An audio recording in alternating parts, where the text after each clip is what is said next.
एक सासू माँ और बहू थी।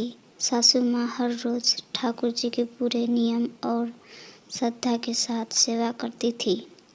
एक दिन शरद ऋतु के सासू माँ को किसी कारणवश शहर के बाहर जाना पड़ा। सासू माँ ने विचार किया कि ठाकुर जी को साथ लेकर जाने से रास्ते में उनकी सेवा पूजा नियम से नहीं हो सकेगी। सासू माँ ने विचार किया कि ठाकुर जी को सेवा का कार्य अब बहू को देना पड़ेगा, लेकिन बहू को तो कोई अक्ल भी है ही नहीं। ठाकुर जी की सेवा कैसे करनी है। सासू माँ ने बहुत ने बुलाया और समझाया कि ठाकुर जी की सेवा कैसे करनी है, कैसे ठाकुर जी को लाड लडवाना है। सास में बहू को समझाए कि बहू, मैं यात्रा पर जा रहा हूँ और अब ठाकुर जी की सेवा पूजा का सारा कार्य तुमको करना है। सासू माँ ने बहुत ही समझाया।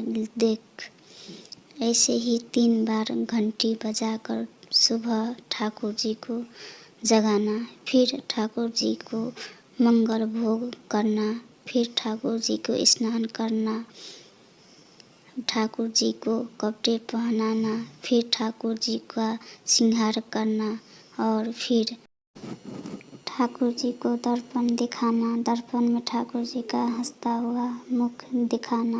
बाद में ठाकुर जी की राजभोग लगाना। इस तरह का सासू माँ को बहुत को सारे सेवा नियम समझाकर यात्रा पर चली गई।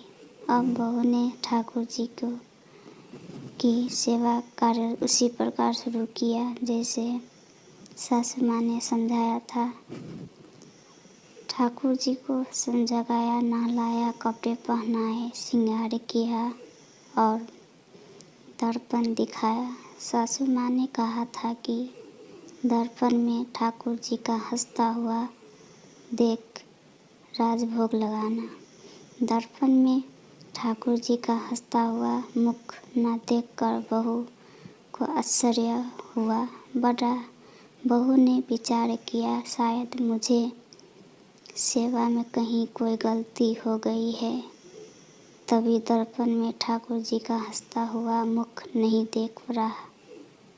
बहू ने फिर से ठाकुर जी को नहलाया, श्रृंगार किया, दर्पण दिखाया, लेकिन ठाकुर जी का हंसता हुआ मुख नहीं देखा। बहू ने फिर विचार किया कि शायद फिर से कुछ गलती हो गई है। बहू ने फिर से ठाकुर जी को नहलाया, श्रृंगार किया, दर्पण दिखाया। जब ठाकुर जी का हंसता हुआ मुख नहीं देखा, बहू ने फिर से ठाकुर जी को नहलाए। ऐसे करते करते बहू ने ठाकुर जी को 12 बार स्नान कराया, हर बार दर्पण दिखाया, मगर ठाकुर जी का हंसता हुआ मुख नहीं दिखा। अब बहू ने 13वीं बार फिर से ठाकुर जी को नहलाने की तैयारी की। अब ठाकुर जी ने विचार किया कि जो इसको हंसता हुआ मुख नहीं दिखा, यह तो आज पूरा दिन नहलाती रहेगी। अब बहू ने ठाकुर जी को नहलाने, कपड़े पहनाने, श्रृंगार किया और दर्पण दिखाया। अब बहू ने जैसे ही ठाकुर जी को दर्पण दिखाया तो ठाकुर जी अपनी मनमोहनी मंद मंद मुस्कान से हंसे। संतुष्ट हुआ कि अब ठाकुर जी ने मेरी सेवा स्वीकार कर ली। अब यह सोच रोज ही का नियम बन गया। ठाकुर जी को रोज हंसते सेवा करते करते अब रोज ऐसा हो गया कि बहू जब भी ठाकुर जी का कमरे में जाती तो बहू को देखकर ठाकुर जी हंसने लगे थे।